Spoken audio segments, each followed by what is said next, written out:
been after me. Y'all favorite came after me. My fans up and them bands up. Bring my fam up, the mentality. These niggas be faking, the mentality. These niggas be hating, the mentality. Alright, y'all, so I saw that a lot of you all actually liked my last video. You like me breaking down the tips and tricks and actually explaining things. So we're going to be watching a video here. Now, what I want you all to do is I want you to keep an open mind. A lot of people sometimes can't understand how Mobile Legends relates to League of Legends. What you have to understand about a MOBA is MOBAs is a style of game, which means no matter the title of that game, if it's the MOBA style, it has a lot in common with other MOBAs. So MOBAs are played a certain way, which means that the information you learn from one place translates over. Like, I don't know, like, honestly, I haven't looked too much into the pro players that's currently in Mobile Legends, so I don't know where they came from. But back when Mobile Legends first came out, all the top people in the community were all from League of Legends. Like, all the YouTubers, me, Jimmick, iFlex, like everyone came from League of Legends. Like everyone who was known for being good came from League of Legends. And that's because it's an easy transition to come from League of Legends over to Mobile Legends. Because honestly, if you're good at League of Legends, you're going to be a god in Mobile Legends. And that's how most of the top players become top players in Mobile Legends. But anyway, what we're going to be talking about is the poke comp. Someone asked in my last video for me to basically show examples of the poke comp. Obviously, I've said it multiple times, Mobile Legends really only uses one strategy. So it's kind of hard to have footage of different types of strategies like this. So we're going to go along with this video and I'm going to break down how that relates to Mobile Legends. And the reason that I'm not going to, I just want to talk right now instead of showing you the video in the background is because I know that sometimes when there's gameplay or something to watch in the background, it takes away from listening. I get how it can be distracting because I don't use title screens and stuff like that, which I should. But a lot of my videos are really just basic talking videos. I really don't put a lot of effort into my videos because I feel like no one listens anyway. So why go super above and beyond when people aren't really going to appreciate it? That's how I feel about it anyways. But a lot of my videos are super basic. Like, I can't make advanced guides on, like, for instance, how to do a poke comp because I don't have a full team. So I can't get a poke comp together. Obviously, I could take the time to analyze Mobile Legends and come up with an ultimate poke comp or something. But, yeah, I mean, I just really don't have a reason to. So what we're going to do is I'm going to let a League of Legends player explain it, and then I'm going to relate that to Mobile Legends because it's just easier than putting a super huge amount of effort in if people aren't even going to care. So I don't know if people are going to care. We'll see. We'll see how it goes. But today I want to start a new video series I call Pro Team Comps Explained, where I take a team comp played by the pros and lay it out for you guys. Today's team composition is the poke comp. Let me see if I can. This is a composition that excels at sieging and picking people off for massive poke, but loses hard to engages that can deny the poke opportunities. Okay, so basically what that means is a poke comp, basically you have to keep your distance with it. If you get in a situation where you can be dove and they can clear that distance and get close to you, then you're pretty much going to be screwed.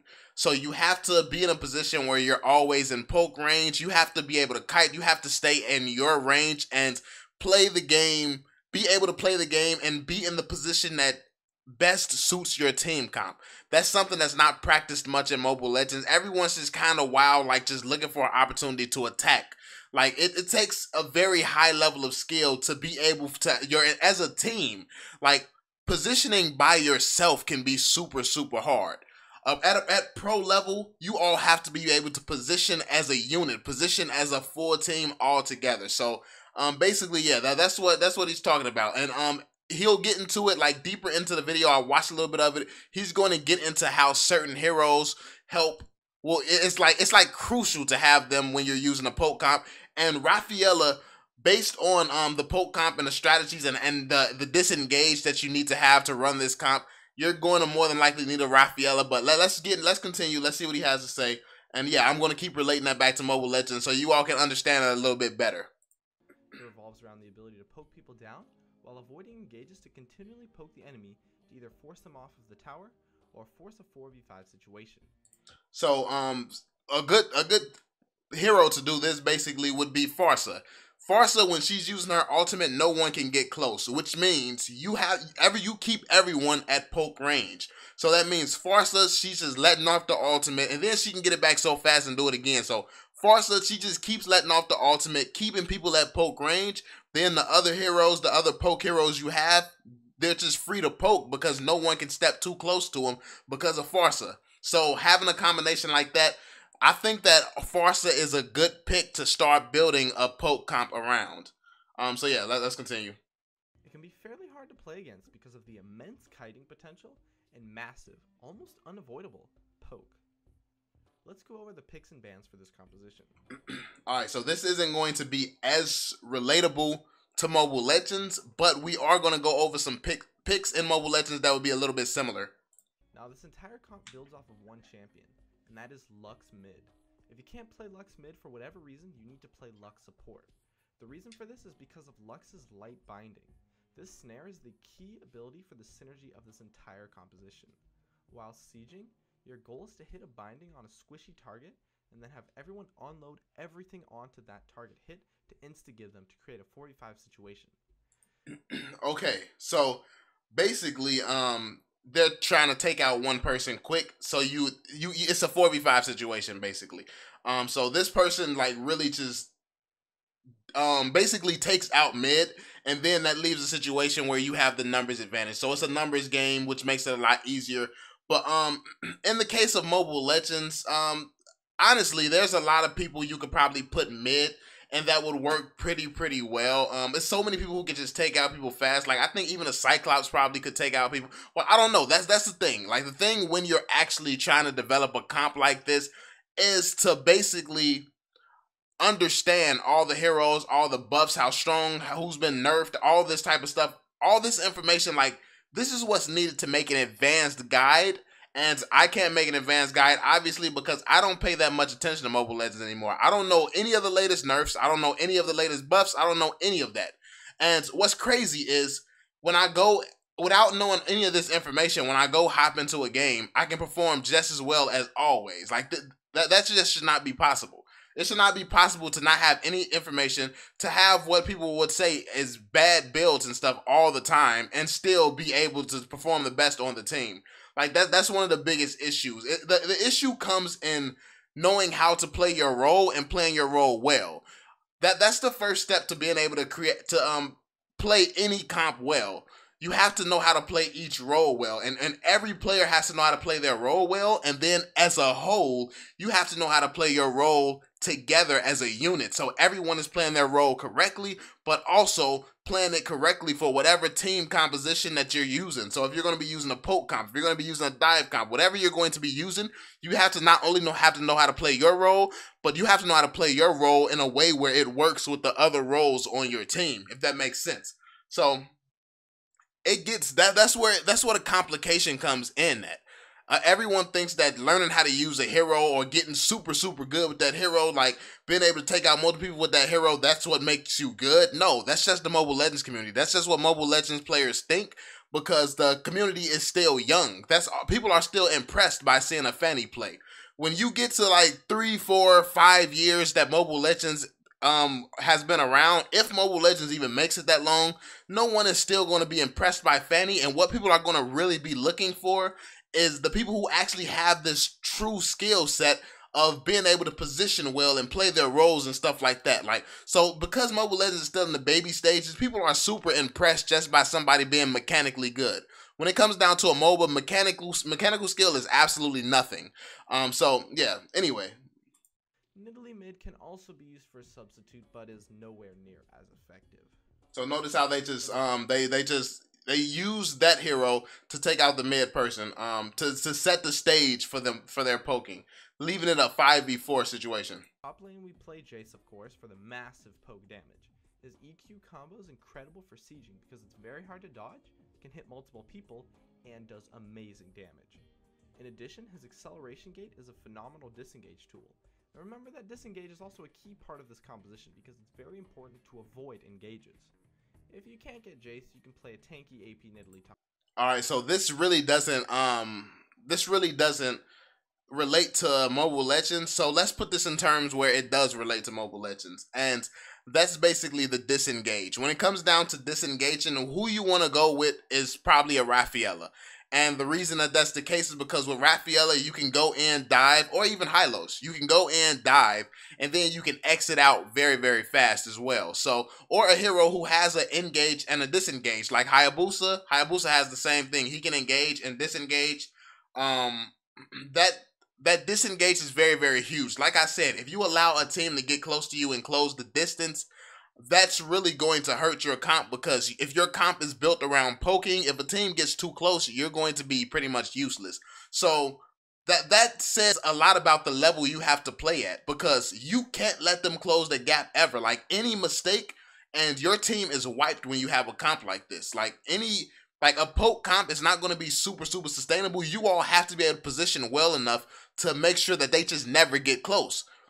Obviously, you're going to have some tanky heroes and stuff like that, but all in all, everyone on your team is going to have to know how to position. They're going to have to know how to disengage. They're going to have to know when to disengage, and they're going to have to know how to disengage while still supporting their team so they don't run away. Their teammate is still there, so you let your teammate die because you're so busy worried about yourself trying to escape. So this is a bunch of stuff that you have to think about when playing, and this is when Mobile Legends becomes complicated, when you start to think about all of these different things at once. Like right now, it's just like Mobile Legends is very, very one-dimensional and easy. Everyone has an easy mindset. It's just all about kills right now. It's all about kills and all about diving. When it really gets into other strategies, it takes so much more skill, so much more thought, and so much more consideration of not just yourself, but everyone around you.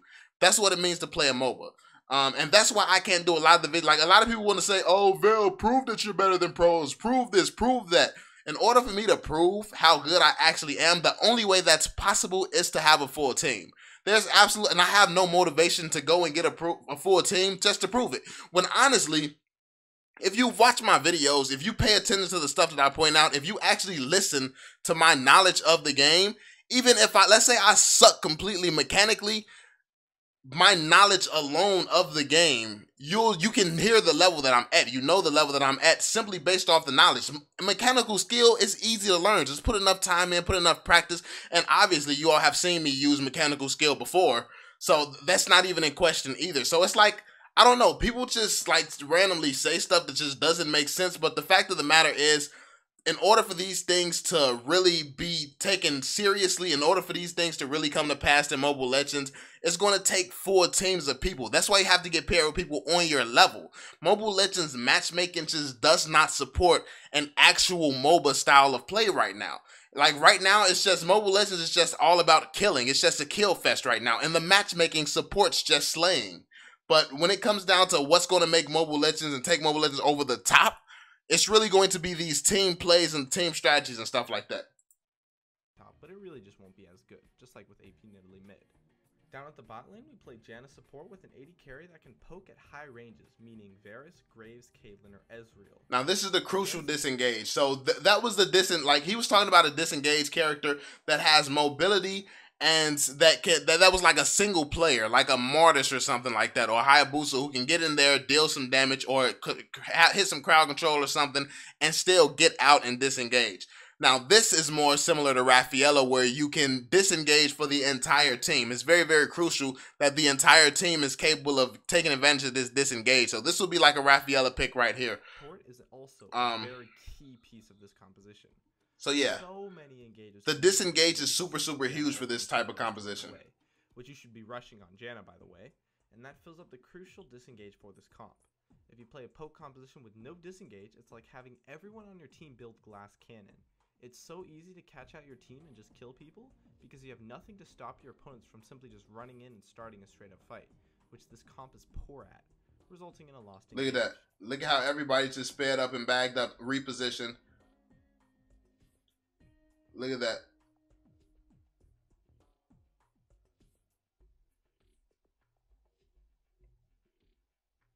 All right, so you can see how they all were disengaging as a team. They were re-engaging as a team. They were kiting. Like, all of this team plays been in the right positions. Carry is simply just needed for additional poke damage, while also remaining relatively safe due to the high range on their ability. Now, a hero like Yi Sun Shin could be insane. Silent Kite, like Yi Sun Shin has a poke. Yi Sun Shin has a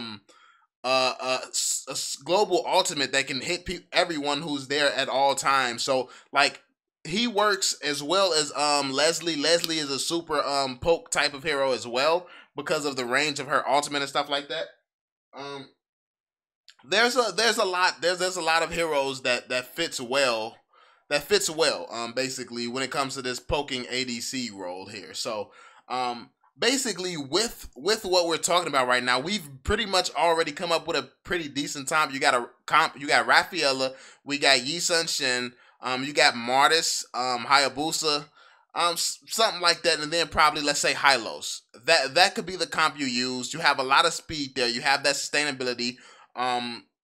You have pretty much everything you need to poke and still keep your distance a little bit, and probably have some more poke heroes. Honestly, probably replace like Hayabusa. Keep Martis for that extra sustainability. Keep Martis and probably put in Farsa so you can really have that zoning. So anybody who tries to get close to your team will get punished for trying to get in close. But this, like I said, this is just off the top of the head. This is with no true thought behind it. This is just like basics right off the top of the head. Like really studying and really seeing what works. It's going to take time. It's going to be a process. It's not just something that you come up with in the middle of a video and it's going to work 100%. Like you have to test it. You have to see if you can make it work as a team with your play styles, with your skill level. All of that stuff comes into consideration when you're playing at a super high level. Note that champions like Miss Fortune will not work so well because her only high-range poke is on her ultimate, which is unreliable, while champions like Sivir simply just get outclassed. Tanky range CC. The Lux binding with additional crowd control to insta-give that target. Solid front line. It has to be someone that doesn't have to go into melee range to crowd control, because if they do, they could get kited and result in an engage by the enemy team, which is the one thing that you do not want. For the bans in this country, that's like that would be similar. That would be similar to Grok, but not really, because Grok can throw up a wall, so they can't go anywhere. So they can't, like, Grok throwing up a wall could prevent a kite. Then he could use his ultimate to smash into whoever's there, and that could be the engage. Farsa hit her ultimate. Grok's wall is still going to be up, so while you smash them into a wall, Farsa's spamming an ultimate. Like, that's the type of strategy, like, everything isn't going to work exactly how it would work in League of Legends, but if you put the time into actually thinking and coming up with the best way to correlate some of these strategies from League of Legends into Mobile Legends, it works, man. So that's basically what it is. It's just really coming up with what works best for your strategy. And also a big thing, as you can see, he has some solid picks. He has some bans and stuff like this. Basically what you have to understand is that banning, when you're picking heroes and when you're banning heroes, you have to ban the heroes that can interfere with your comp. So right now in Mobile Legends, everyone just says, oh, this hero is super overpowered, let's everybody just ban this hero. But no, you need to ban the heroes that will hurt your team comp. Like, the bans are very crucial in Mobile Legends. It's all about what's going to hurt your team comp.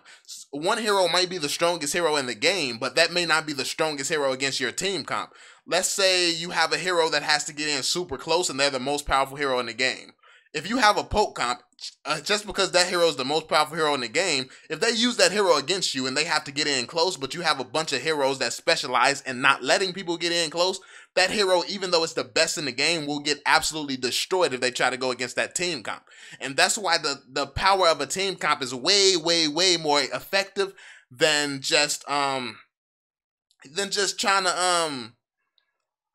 to just play something solo, pick random powerful heroes and stuff like that. It's more effective if you play as a team, because a team can do things and shut down heroes in a lot of different ways. But in Mobile Legends, it seems to just be everybody pick the powerful hero and dive.